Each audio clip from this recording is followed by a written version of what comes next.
হাসির রাজা জ্ঞানের রাজা রসিক রাজা গোপাল ভাঁড়, হাসির রাজা জ্ঞানের রাজা রসিক রাজা গোপাল ভাঁড়।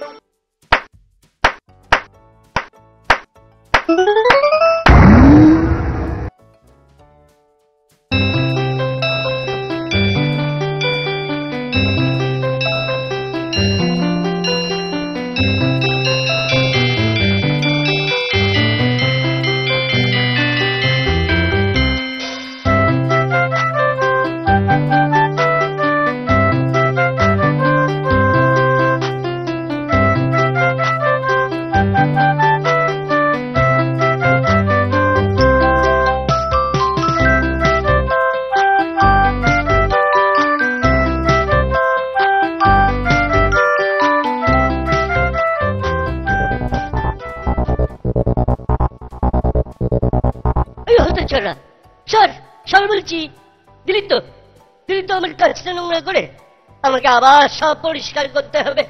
কোথায় নোংরা করলাম? ওটা তো নোংরাই ছিল। আমি তো শুধু দাঁড়িয়ে দাঁড়িয়ে মিষ্টি দেখছি। মিষ্টি দেখছি? বলি মিষ্টি কি দেখার জিনিস? মিষ্টি খাবার জিনিস। খাবি নাকি? খাবি একটা? দাও না ভোলা দাদু, দাও না একটা। দে পয়সা দে। আমার কাছে তো পয়সা নেই, আমি পয়সা কোথায় পাবো? বাবা পয়সা নেই, তবে কি বিনি পয়সায় মিষ্টি খাবে বাবা? এ কি মামার বাড়ির আবদার পেয়েছো নাকি? ভোলা দাদু, ও ভোলা দাদু, দাও না একটা। পয়সা ছাড়া মিষ্টি হবে না। আমি তোমার কাজ করে দিলে মিষ্টি দেবে তো? আগে কাজ তো কর, নে কাজটা পরিষ্কার কর দেখি। দাদু হয়ে গেছে, দাও এবার মিষ্টি দাও। এতক্ষণ ধরে মিষ্টি দেখলি, আনন্দ পাসনি? ব্যাস সব বাদ, যা এবার কেটে পার। তুমি যে বললে কাজ পরিষ্কার করে দিলে মিষ্টি খাওয়াবে। আমি একবারও মুখে নিয়েছি ওই কথা। যা যা কেটে পার, পয়সা নিয়ে এলে মিষ্টি পার। বেরো হতচ্ছাড়া।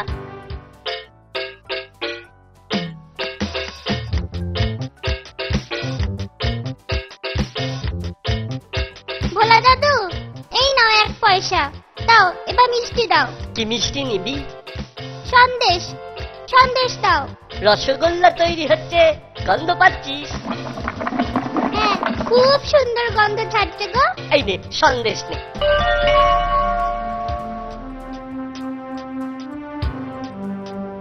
একি একটুখানি কেন? এটা 8 পয়সা মিষ্টি, আরো দাও। হ্যাঁ আরো দাও। রসগোল্লার গন্ধ শুকলি না? জানিস না ঘ্রাণে নো অর্থ বোঝানো? বড় হলে বুঝবি, আসলে এখন ছোট তো। যা যা খেতে পার।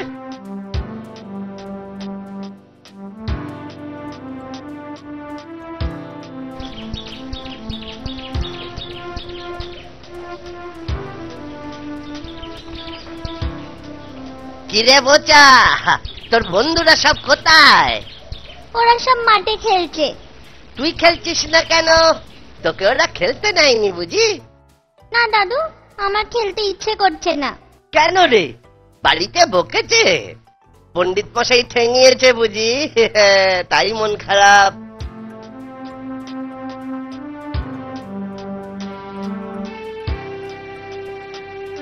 এ কি রে, কাঁদছিস কেন? আমাকে বল, আমাকে বল, আমি মন ভালো করে দেব। এই যে ভোলা মায়েরা আছে না, ও খুব বাজে লোক জানো। আমি কত কষ্ট করে পয়সা রোজগার করে ওর কাছে মিষ্টি কিনতে গেলাম, আর ও।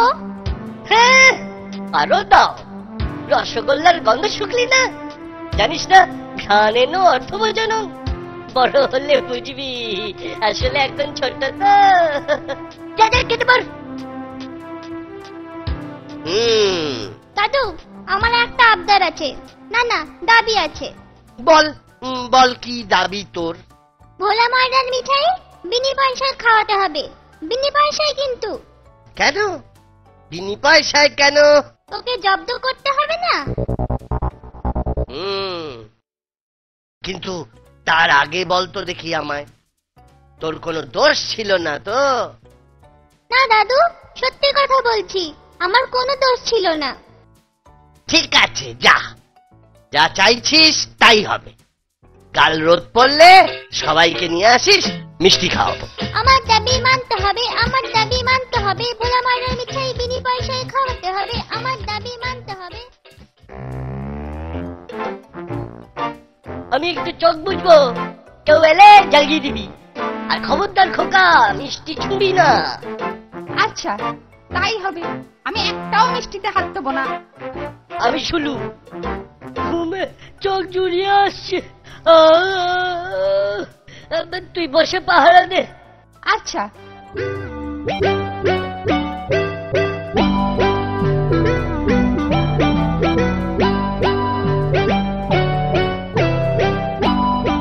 আরে এ কি আপনি কি করছেন? থামুন থামুন বলছি। সব ঠিক আছে, তোমার বাবা আমাকে চেনেন। কিন্তু আপনি কে? আপনার নাম কি? বলা নেই কওয়া নেই, রসগোল্লা নিচ্ছেন। যাও যাও, বলো মাছি এসেছে। বাবা, ও বাবা, তাড়াতাড়ি আসুন, মাছি এসেছে। ঘুমে চোখ জুড়িয়ে আসছে। বাবা, বড় মাছি সব মিষ্টি খেয়ে নিচ্ছে। বাবা আসুন। থাম তো, মাছি সব খেয়ে নিচ্ছে। যতবারই খাক, ওরকম প্রতিদিনই খায়। চুপ কর, তাই দেবি না। খবরদার, আবার যদি জ্বালাতন করিস না, তোকে আর আস্ত রাখবো না বলে দিচ্ছি। আগেই বলেছিলাম, তোমার বাবা আমাকে খুব ভালো করে চেনেন। ঘুম থেকে উঠলে বলো যে মাছি খুব আনন্দ পেয়েছে। নে, তোরা যত পারিস খা। দাদু কি করে আনলে? মাছি গিয়েছিল ওর দোকানে, তারপর থাম তো, মাছি সব খেয়ে নিচ্ছে। যতবারই খাক। তোরা যখনই দোকানের পাশ দিয়ে যাবি, মাছির কথাটা মনে করিয়ে দিস। নে, এবার মন ভরে খা। কি রে খোকা, রসগোল্লার জায়গাটা ফাঁকা কেন? আপনাকে তো বললুম, মাছি সব মিষ্টি খেয়ে নিচ্ছে।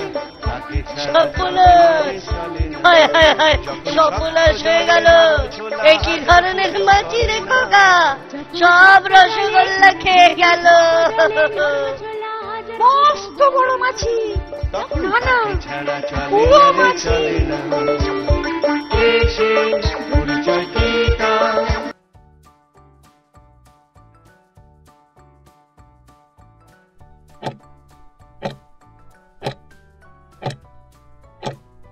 হাসির রাজা, জ্ঞানের রাজা, রসিক রাজা, গোপাল ভাঁড়। হাসির রাজা, জ্ঞানের রাজা, রসিক রাজা, গোপাল ভাঁড়।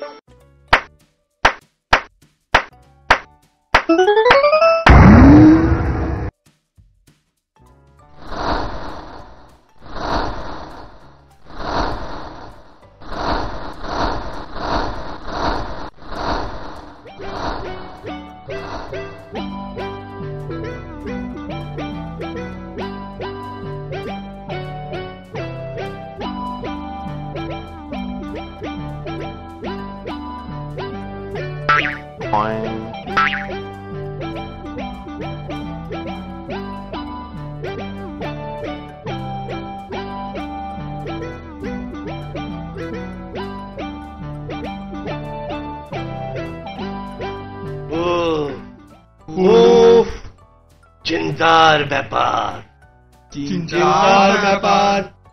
যত সব প্রশ্ন উদ্ভট। মহারাজের তবে বড়ই বিপদ। কি করে হবে এর সমাধান? টেনে ধরুন মন্ত্রীর কান। মন্ত্রী!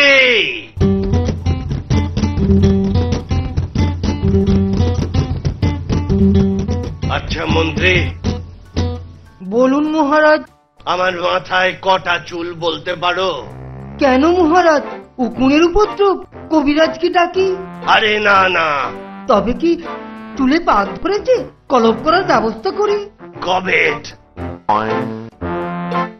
মন্ত্রী, বলুন হুজুর। আমার আমার কটা মাথা বলতে পারো? পারি মহারাজ, একটা। থাকবে না, থাকবে না, আমার সাথে তোমাদের গুলো যাবে। মহারাজ, আহ, যাও তো, বিরক্ত করো না। হুজুর, সমস্যাটা যদি... যাও যাও, আমাকে এখন কেউ বিরক্ত করো না।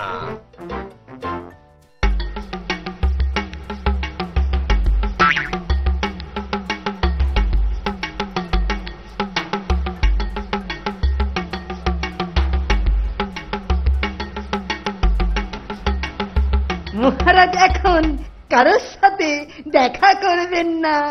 কেন? ব্যাপারটা জানতে হয় দেখছি।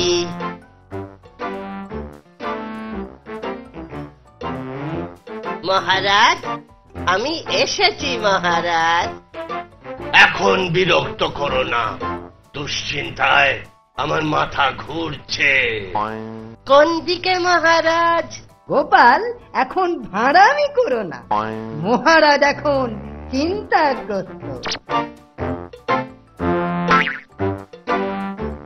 রাজাদের এত চিন্তা ভাবনা করতে নেই, চিন্তা করব আমরা। এই জন্যই তো মাইনে পাচ্ছি। কি বলেন মহারাজ? আপনি কিছু ভাবছেন মহারাজ?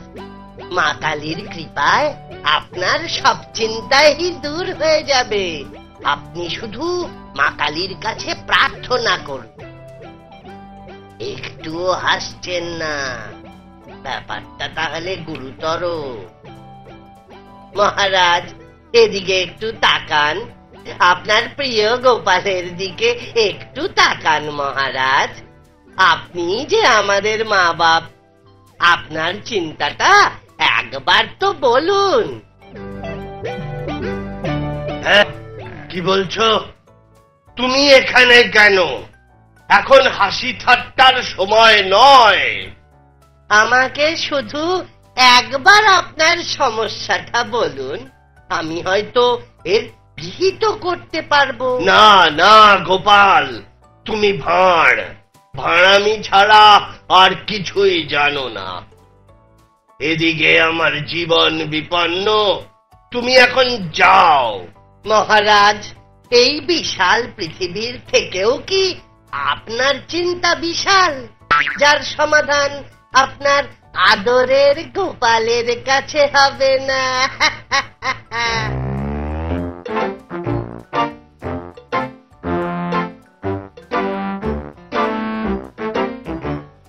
মহারাজ, ক্ষমা করবেন মহারাজ, আপনার স্নেহের গোপালের কিছু ভুল হয়ে গেছে, মাফ করুন।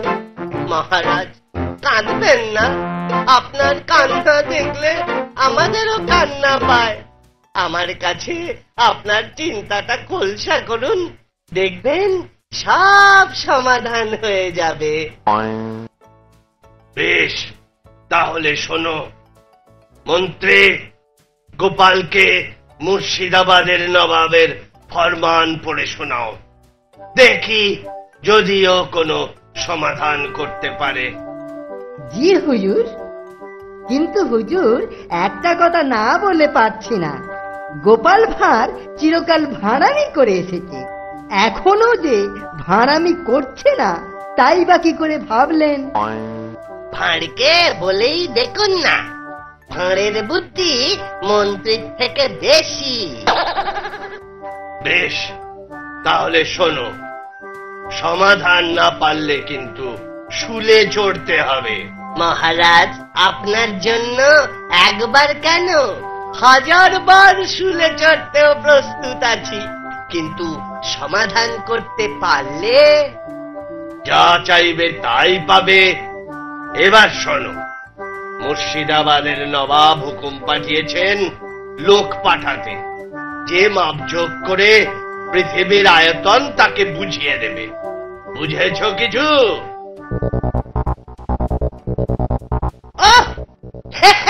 এই সামান্য ব্যাপার, এ তো বাচ্চার বায়না।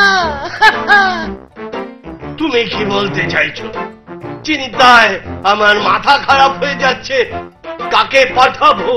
কে এই অসম্ভবকে সম্ভব করবে? কে সেই লোক? কেন, আমি তো আছি। আমি তাকে সমস্ত হিসাব নিকাশ বুঝিয়ে দেব। শুধু তাই নয়, আবার পুরস্কারও নিয়ে আসবো। গোপাল, এখন রসিকতার সময় নয়। আমার জীবন বিপন্ন। মহারাজ, আপনার সমস্যাটা বুঝতে পেরেছি, আর নবাবের ইচ্ছেটাও। এই কাজের ভার আমি নিলাম। আপনারা এখন নাকে সর্ষের তেল দিয়ে ঘুমিয়ে পড়ুন। কাজটা করতে না পারলে কিন্তু তোমার চাকরি যাবে, শুলে চড়তে হবে, সাথে আমার জীবনটাও যাবে। যাই হোক, এখন তোমার কি লাগবে বলো। মহারাজ, 25টা গরুর গাড়ি। মন্ত্রীকে বলুন তার ব্যবস্থা করতে। গরুর গাড়ি? তোমার কি মাথা খারাপ হলো? গরুর গাড়ি, তার সাথে রেশম আর কার্পাসের সুতো, ওই 25টা গরুর গাড়ি ভর্তি। তুমি জানো তুমি কি চাইছো? এর সাথে পৃথিবীর আয়তনের কি সম্পর্ক? গোপালের পেট গরম হয়েছে। তুমি চুপ করো, অকর্মার ঢেঁকি।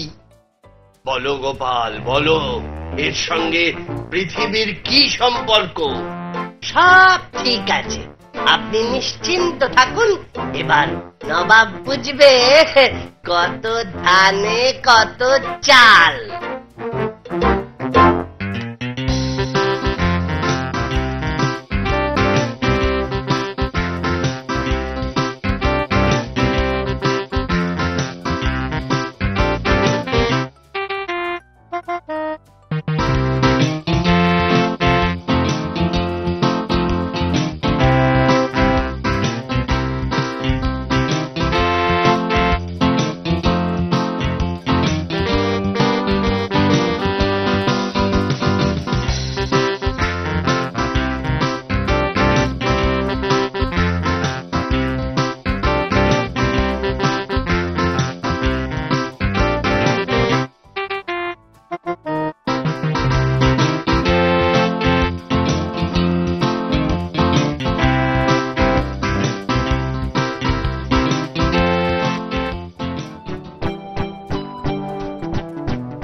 তোমরা এখানে অপেক্ষা করো, আমি নবাবের সাথে দেখা করে আসি।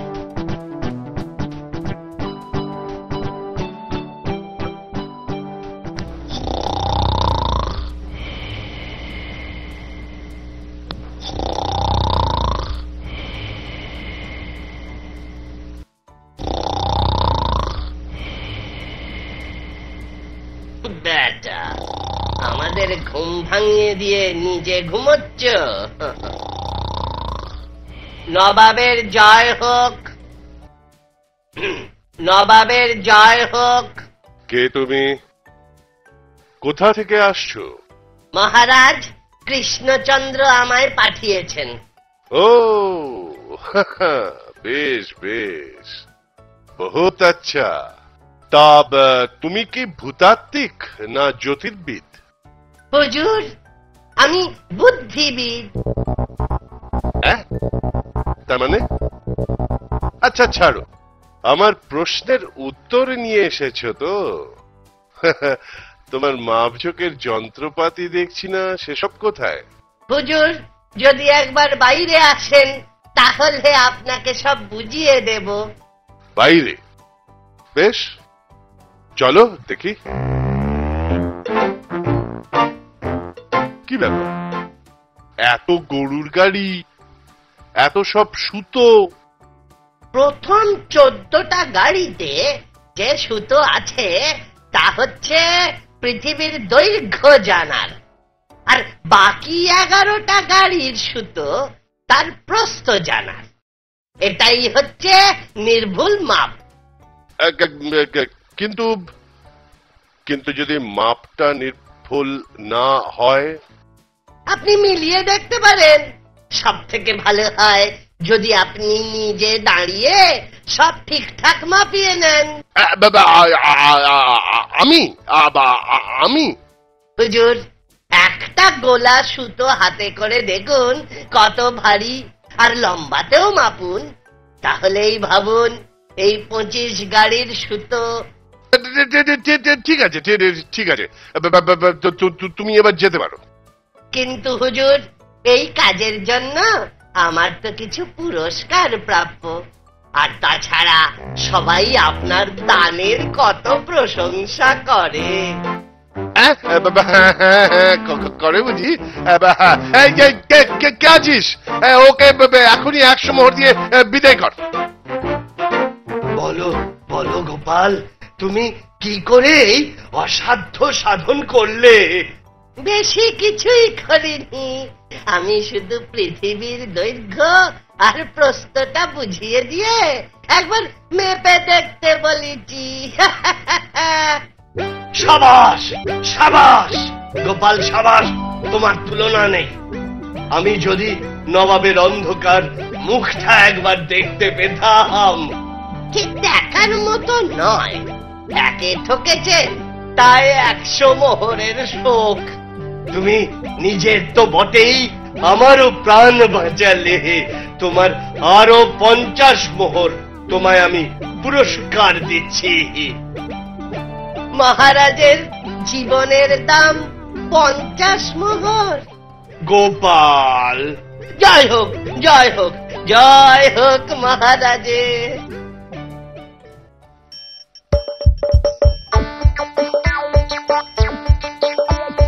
আসছে গোপাল, যাচ্ছে গোপাল, ভাবছে গোপাল, হাসছে গোপাল, আসছে গোপাল, যাচ্ছে গোপাল, ভাবছে গোপাল, হাসছে গোপাল।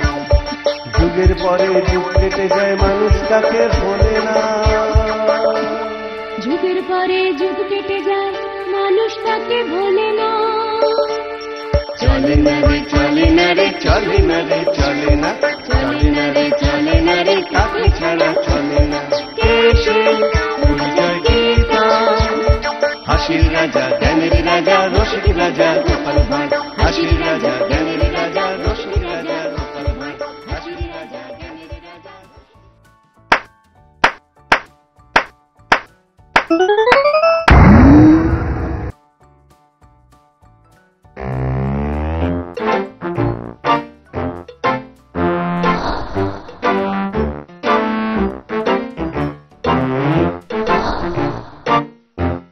মন্ত্রী, কদিন ধরে আমি একটা কথা ভাবছি। কি কথা জাহাপানা? হিন্দুদের একটা মহাকাব্য আছে, কি যেন নাম? জাহাপানা, আপনি কি মহাভারতের কথা বলতে চাইছেন? হ্যাঁ হ্যাঁ হ্যাঁ, ওই মহাভারত। আমার যে একটা নবাবী মহাভারত চাই। সে কি করে সম্ভব? কিচ্ছু শুনতে চাই না, আমার চাই। দেখি কি করা যায়। মহারাজ কৃষ্ণচন্দ্রের সভায় অনেক পণ্ডিত আছে না, লিখে পাঠান সবচেয়ে দক্ষ কবিকে আমার এখানে পাঠাতে। জো হুকুম জাহাপানা।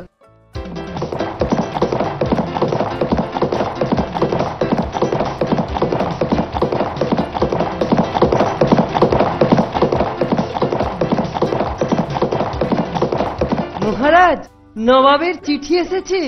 খুলুন, পড়ে শোনান। আমার একটা নবাবী মহাভারত চাই। মহারাজ কৃষ্ণচন্দ্রের সভায় অনেক পণ্ডিত আছে না, লিখে পাঠান সবচেয়ে দক্ষ কবিকে আমার এখানে পাঠাতে পাঠাতে পাঠাতে। শুনলেন তো? একই বিপদ, আমখেয়ালিপনার তো একটা সীমা আছে। আর এও লিখেছেন, নবাবী মহাভারত লিখতে যা খরচ হবে নবাব তা পুরো বহন করবেন। ভাবুন ভাবুন, আপনারা সবাই ভাবুন, আমিও ভাবছি।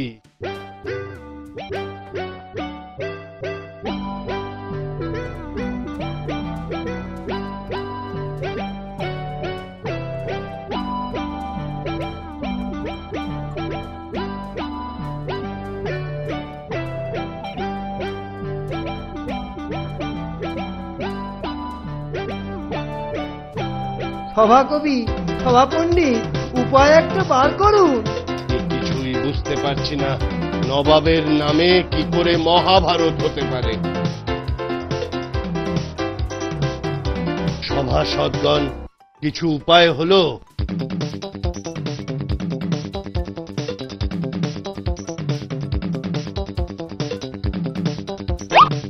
না মহারাজ, আমি পারবো না মহারাজ, আমার মতো কাজ করছে না, আমার মতো কাজ করছে না। এটা যে অনুর্বর মস্তিষ্কের কল্পনা। মহারাজ, একটা উপায় আছে, বলবো? বলবো মানে?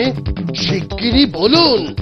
মহারাজ, আপনি লিখে পাঠান যে কাব্য নবাব নিজে রচনা করবেন, সেই কাব্য একমাত্র নবাবী মহাভারত হতে পারে।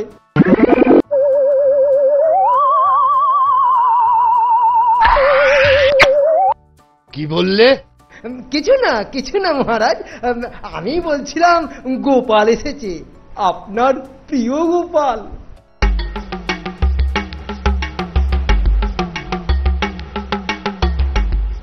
তুমি সভায় অনুপস্থিত কেন? মহারাজ, গঙ্গা স্নানে গিয়েছিল। কেন? কেন কেন? রাজসভা ছেড়ে গঙ্গা স্নানে কেন? শুনেছি নবাবের আদেশ, নবাবী মহাভারত লিখতে হবে, তাই নিজেকে শুদ্ধ করতে গিয়েছিলুম। গোটা একখানা মহাভারত লিখতে হবে বাপু। তুমি লোক হাসাতে পারো, কিন্তু মহাভারত লিখবে কোন বিদ্যে? তোমার মতো মূর্খের জন্য এ কাজ নয়। একদম ঠিক, এই কাজ আমার মতো মূর্খের সাধ্যের বাইরে। একমাত্র আপনার মতো পণ্ডিত লোকেরাই এই কাব্য রচনা করতে পারে। মহারাজ, আপনি নিশ্চিন্তে এই নবাবী কাব্যের ভার মহামন্ত্রীকে দিতে পারেন। থামুন থামুন গোপাল, নবাবের খামখেয়ালির উপদ্রব থেকে বারবার তুমি আমায় উদ্ধার করেছো, কিন্তু এবারকার ব্যাপার সাধ্যের অতীত। মহারাজ, একান্তই ভুল করেছেন। এ মহাভারত আমি ছাড়া অন্য কেউ রচনা করতে পারবে না। ভেবে দেখো বাবু, শেষকালে ভরাডুবি করবে না তো? তাহলে তোমারও বিপদ, আমারও বিপদ। হ্যাঁ হ্যাঁ মহারাজ, আমি লিখব নবাবী মহাভারত। কি করতে হবে বলো? লেখার সময় নিন 4 মাস, আর আপাতত 5000 টাকা।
মন্ত্রী, খবর নিন, নবাবের চিঠি এসে গেল। কত দূর? আমি হাজির মহারাজ। তোমার চেহারার বেশ বৃদ্ধি হয়েছে তো? আগে বসে কাজ করি তো, পরিশ্রম নেই, তাই আর কি। আর কতদিন? 4 মাস তো সবে হলো, আরো 2 মাস। দেখো, 2 মাসের মধ্যে শেষ করতে হবে। নবাবের কাছ থেকে আরো 1000 টাকা চেয়ে পাঠান। তা না হয় দিচ্ছি, কিন্তু দেখো। হাসির রাজা, জ্ঞানের রাজা, রসিক রাজা গোপাল ভাঁড়। হাসির রাজা, জ্ঞানের রাজা, রসিক রাজা গোপাল ভাঁড়।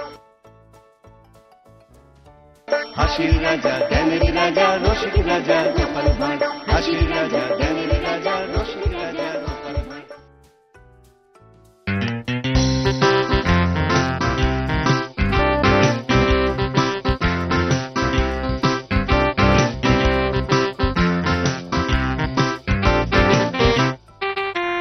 মহামন্ত্রী, আরো 1.5 মাস তো পার হলো, গোপাল কই?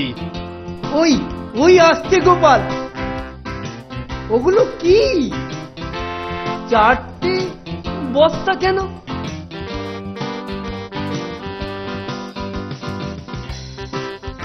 চারটে বস্তার মধ্যে আছে নবাবী মহাভারত। আমাদের মহাভারত তো একটাই খণ্ড।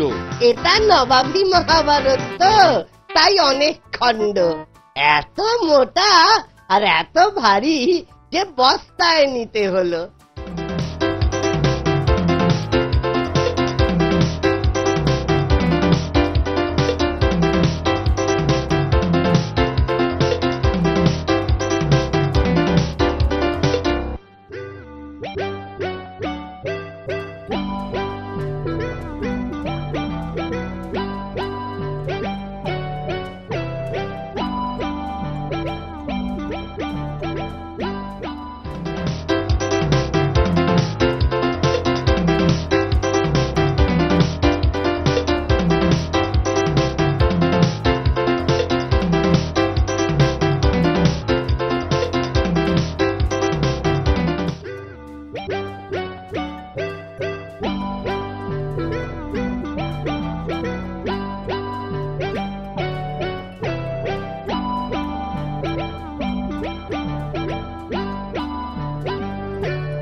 জাহাপনা, গোপাল পণ্ডিত এসেছেন। আমার মহাভারত শেষ? মাফ করবেন হুজুর, শেষ, তবে একটু বাকি। একটু বাকি? কেন? সেটুকু শেষ করতে আপনাকে কিছু জিজ্ঞেস করতে হবে। কি জিজ্ঞেস করবে? কিসের প্রশ্ন? প্রশ্নটা আপনার খুব নিজস্ব, উত্তর পেলেই লিখে দেব। ব্যাস, লেখাও শেষ, নবাবী মহাভারতও শেষ। ঠিক আছে ঠিক আছে, বলো কি তোমার প্রশ্ন? হুজুর, আমাদের মহাভারতে আছে যে দ্রৌপদীর 5 স্বামী ছিল। তাতে কি হলো? বলছি 5 স্বামী অর্থাৎ 5 খসম। আপনার বেগমের কটি খসম সেটাই জিজ্ঞাসা। শুধু কয়টি নয়, নামও চাই, লিখতে হবে তো। তওবা তওবা। বলুন বলুন, শিগগির বলুন। আহমক, দূর হ। এই নিন নবাবী মহাভারত মহারাজ। নবাব বলেছেন ফেলে দিতে, ছিঁড়ে ফেলতে, কেন বললেন? শুনুন তাহলে, আমি বললুম মহাভারতে তো আছে দ্রৌপদীর 5 স্বামী, তাহলে বলুন আপনার বেগমের কটি স্বামী অর্থাৎ কটি খসম? তুমি এ কথা জিজ্ঞেস করতে পারলে? আমাকে তো লিখতে হবে, ব্যাস। নবাব রেগে আগুন, বললেন চাই না, ফেলে দাও, ছিঁড়ে ফেলো, দূর হও। তারপর? দূর এলুম, সঙ্গে নিয়ে এলুম 2000 টাকা পুরস্কার। মহামন্ত্রী, গোপালকে আরো 2000 টাকার পুরস্কারের ব্যবস্থা করুন। বলেছিলুম লিখতে, বুদ্ধি থাকলে বাজে কাগজেই হয়ে যায় নবাবী মহাভারত। যখন শক্ত জলে নরম ছোলা হাজার ফুটো গলে না, তখন তাকে ছাড়া চলে না রে, চলে না।